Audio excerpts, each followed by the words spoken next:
Hello everyone, welcome to my channel style with Shaili. तो आज के वीडियो में हम सीखेंगे पतले शोल्डर पट्टी वाले ब्लाउज़ की कटिंग और स्टिचिंग, और इसको हम बहुत ही आसान तरीके से बनाना सीखेंगे। और इस तरीके से आप किसी भी साइज़ का ब्लाउज़ बना सकते हो। और अगर वीडियो अच्छा लगे तो प्लीज़ लाइक, शेयर और सब्सक्राइब करना ना भूलें। तो चलिए वीडियो स्टार्ट करते हैं। कपड़े को आपको डबल फोल्ड में रखना है और नीचे से सीधा कर लेना है। तो कपड़ा सीधा करने के लिए ये स्केल बहुत ही यूज़फुल होता है। तो अगर आपके पास ये स्केल नहीं है तो इसको आप ज़रूर रखें अपने पास। अब ब्लाउज की लेंथ मार्क करेंगे। तो ये हमें 14 इंच का रेडी चाहिए, तो यहाँ पे हम 15 इंच पे मार्क करेंगे।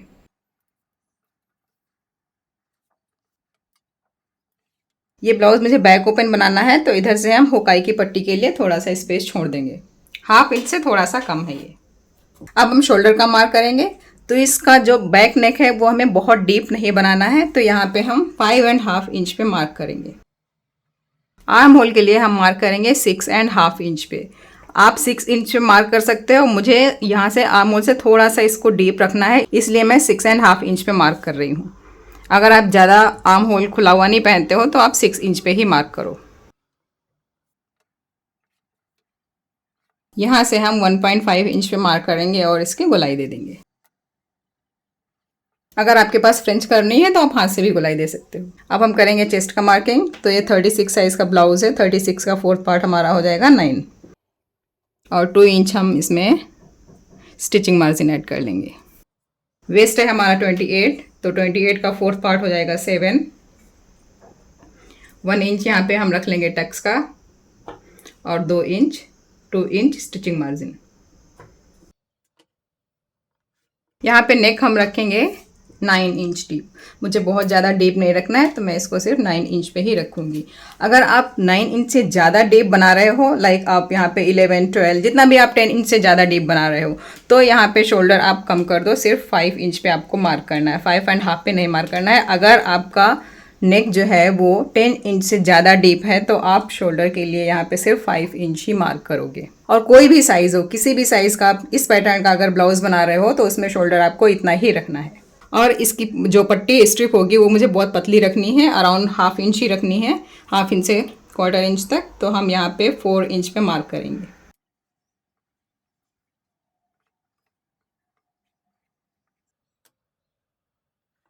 और यहाँ पे टक्स का मार्क कर लेते हैं, तो इसका हम सेंटर कर लेंगे।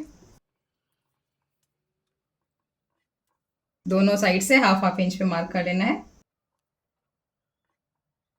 और इधर से हम 0.25 इतना सा डाउन कर देंगे। तो ये हमारा बैक पार्ट का मार्किंग हो गया। अभी हम इसकी कटिंग कर लेंगे।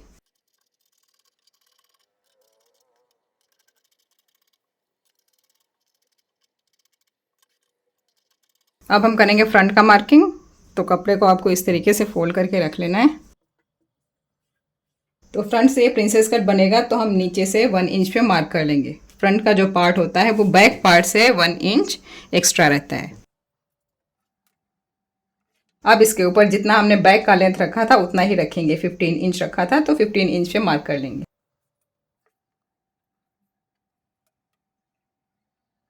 शोल्डर मार्क कर लेंगे 5.5 inch, arm hole 6.5 inch,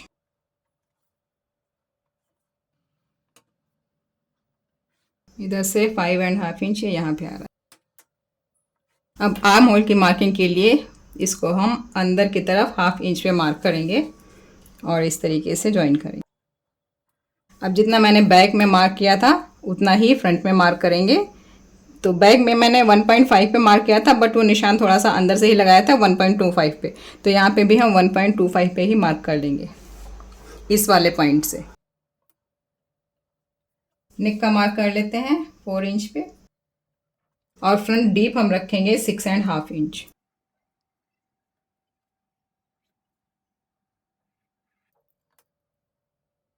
chest की मार्किंग करेंगे। चेस्ट का 4th part 9, 2 inch stitching margin और यहाँ पे 0.75 हम एक्स्ट्रा ऐड करेंगे, क्योंकि जो हम प्रिंसेस कट का यहाँ पे मार्क लगाएंगे उसको स्टिच करने के लिए भी हमें एक्स्ट्रा फैब्रिक चाहिए रहेगा। वेस्ट का मार्क कर लेते हैं। तो वेस्ट हमें रखना है 7।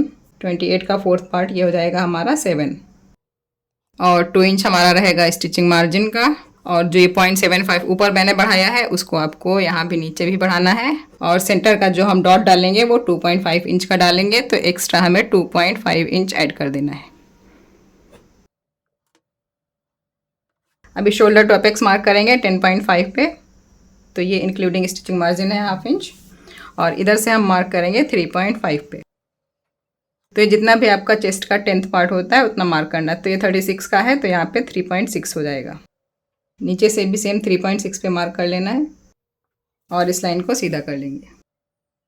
अब यहाँ पे 2.5 इंच का हमें डॉट डालना है, तो 2 इंच इधर से मार्क करेंगे और 1/2 इंच इस साइड से इस लाइन को सीधा कर देंगे यहाँ पे और इसको इस तरीके से ज्वाइन करेंगे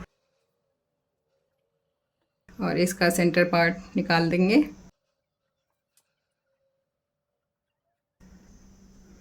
और यहाँ से फ्रेंच कर्व रखेंगे और इस तरीके से यहाँ पे मिलाएंगे और यहाँ से थोड़ा सा हम एक्स्ट्रा कपड़ा निकालेंगे, तो ये जो पार्ट है ये कट के हमारा निकल जाएगा। अब जिस तरीके से हम बैक पार्ट में इसको यहाँ पे 0.25 डाउन किए थे, तो फ्रंट में भी थोड़ा सा नीचे डाउन करके फिर मार्क कर देंगे और इस पॉइंट से यहाँ पे मार्क करेंगे और इधर से हम 1/2 इंच ऊपर उठा के मार्क करेंगे। तो ये वाला पार्ट एक बार हम चेक करके देख लेंगे, बैक वाले पल्ले के बराबर ही होना चाहिए। ये देखिए एकदम बराबर है। तो ये हमारा फ्रंट का मार्किंग रेडी हो गया। अभी हम इसकी कटिंग कर लेंगे।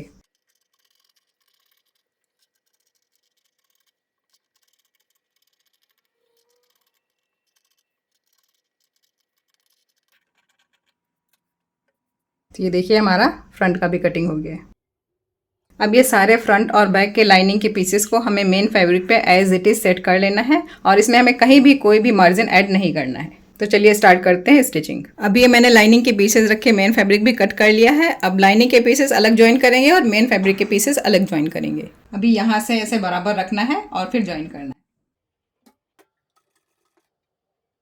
और आपको ध्यान रहे कोई भी पल्ला आपको खींचना नहीं है जब आप ये दोनों पार्ट ज्वाइन कर रहे हो तब।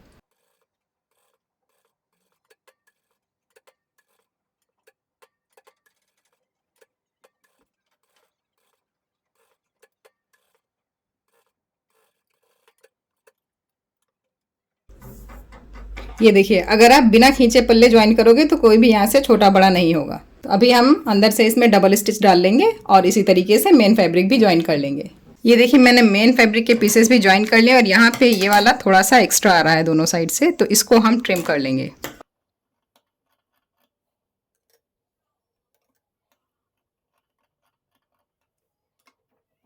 तो ये मुझे पैडेड ब्लाउज बनाना है, तो लाइनिंग वाले फैब्रिक में हम ऊपर से रखेंगे इंची टेप को और यहाँ से 10.5 पे मार्क करेंगे।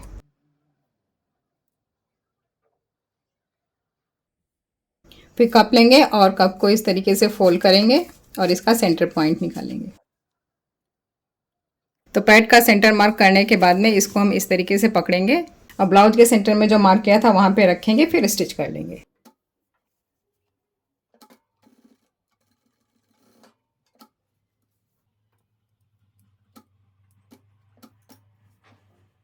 अब दूसरे साइड में भी पैड लगा लेंगे। और अगर आप बिगिनर हैं, आपको पैड लगाने में दिक्कत होती है, तो मैं आपको एक बहुत ही आसान सा तरीका बताती हूँ। ये जो आपने पैड का सेंटर निकाला है, यहाँ पे हम एक नीडल में धागा डाल के, ये धागा इस तरीके से डालते हैं सेंटर में, इस तरीके से निकाल लेना है। और फिर ये जो हमने मार्क किया है सेंटर वाला, यहाँ पे आपको इस तरीके से ज्वाइन कर लेना है। तो आपका जो पैड है वो इधर उधर मूव नहीं होगा। ये देखिए यहाँ पे आप इसको सिक्योर कर लो, एक नॉट लगा लो।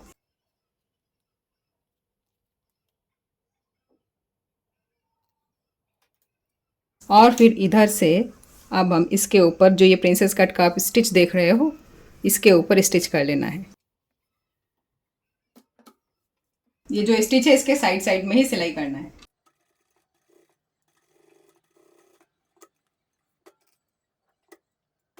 ये देखिए ये बहुत ही आसान तरीका है और आपका पैड भी इधर उधर मूव नहीं होगा।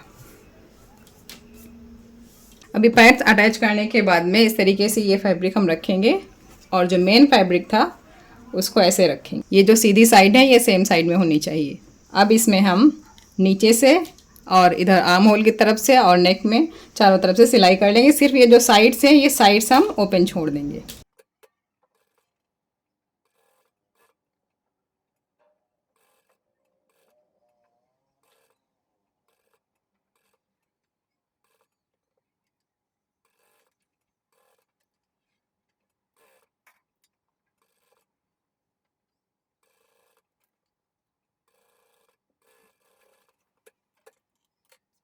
इसमें एक बार मैंने पिन से सेट कर लिया है तो थोड़ा स्टिच करने में आसानी होगी।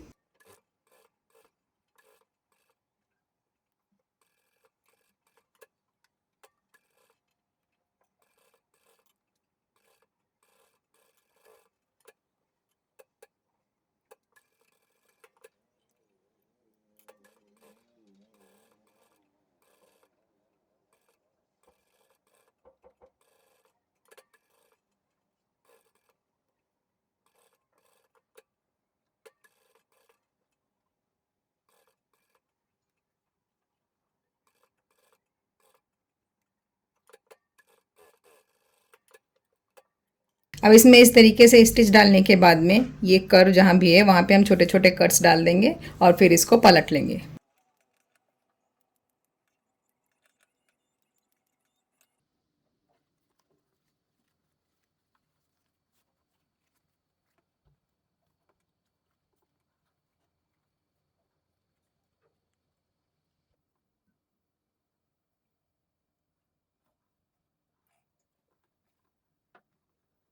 तो पलटने के बाद ये कुछ इस तरीके से दिखेगा और इस पर हमें अच्छे से आयरन करना पड़ेगा। आयरन कर लेंगे तो ये अच्छे से सेट हो जाएगा। अब इसके साइड्स में स्टिच कर लेते हैं।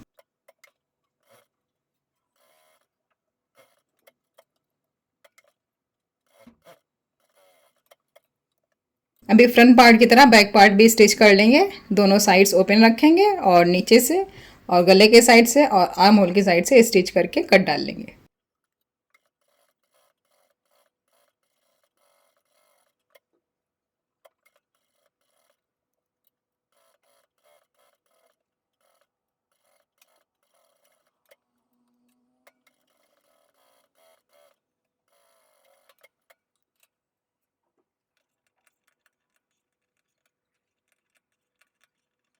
अच्छा, ये बैक पल्ला पलटने से पहले जो हमारा फ्रंट हमने रेडी किया था इसको अंदर से हम डालेंगे ये जो डोरी है, ताकि हमारा जो ऊपर का शोल्डर है उसमें भी इनविजिबल स्टिचिंग हमारी लग पाए।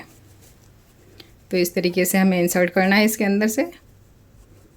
थोड़ा टाइम लगेगा, आराम से आपको इसको इंसर्ट कर लेना है। ऐसे इसको आराम से धीरे से नीचे से पुश करते रहिए तो ये निकल आएगा।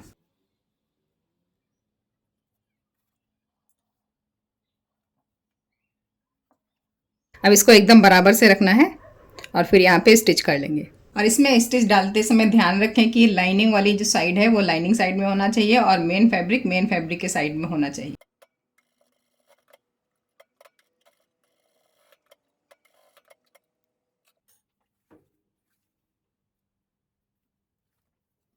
ये देखिए यहाँ पे तो शोल्डर में भी हमें कोई भी जॉइंट नहीं दिखेगा। अब ये साइड में स्टिच कर लेंगे, फिर हुकाई की पट्टी जोड़ेंगे।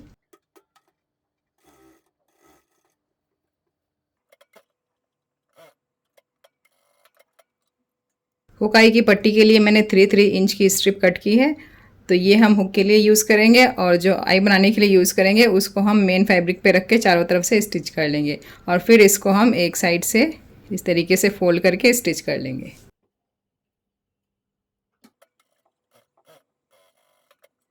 अब ये राइट साइड के पल्ले में हम आई बनाने वाली पट्टी ऐड करेंगे।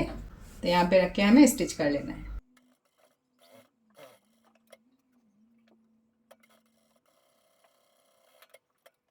इस तरीके से रेडी होने के बाद इसको हम ऐसे पलटेंगे। ये जो हमारा स्टिच है इसके थोड़ा सा आगे से रखेंगे और यहाँ पे और इधर दोनों साइड से स्टिच कर लेंगे।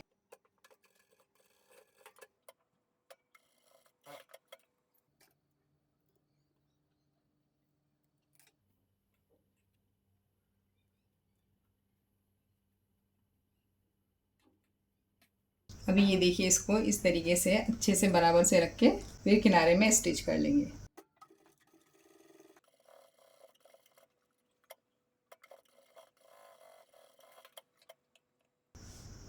अब इस कपड़े को डबल करेंगे हुक की पट्टी के लिए।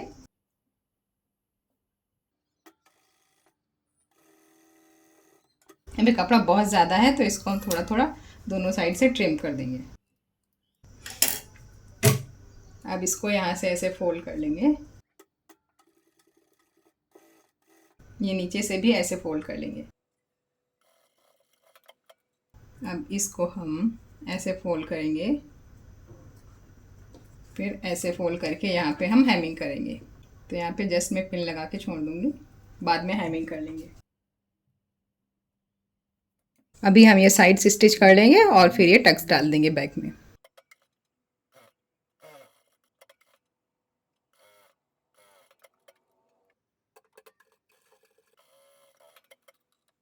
अभी हम फिटिंग का निशान लगाएंगे। तो सबसे पहले जो बैक के पल्ले हैं इनको ऐसे रख के सेट कर लेते हैं। फ्रंट का जो सेंटर है वो बैक के सेंटर के साथ इस तरीके से जॉइन करेंगे और फिर पिन लगा लेंगे।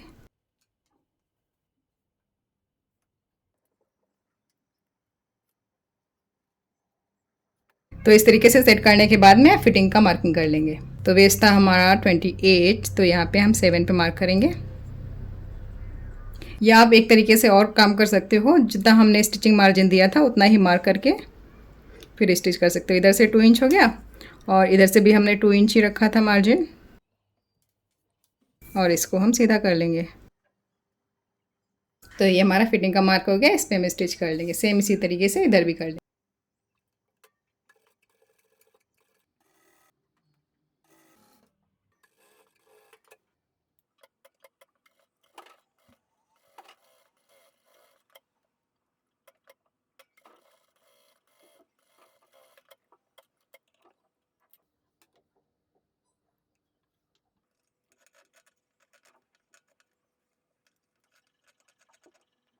अब ये साइड में हम इंटरलॉक कर देंगे। ये देखिए मैंने साइड में इंटरलॉक कर दिया। कितना फिनिशिंग से हमारा ब्लाउज रेडी हो गया है।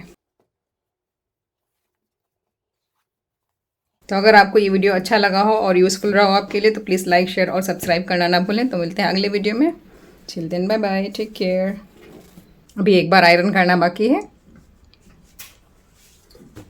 ये देखिए, और इसमें हुक लगाने हैं।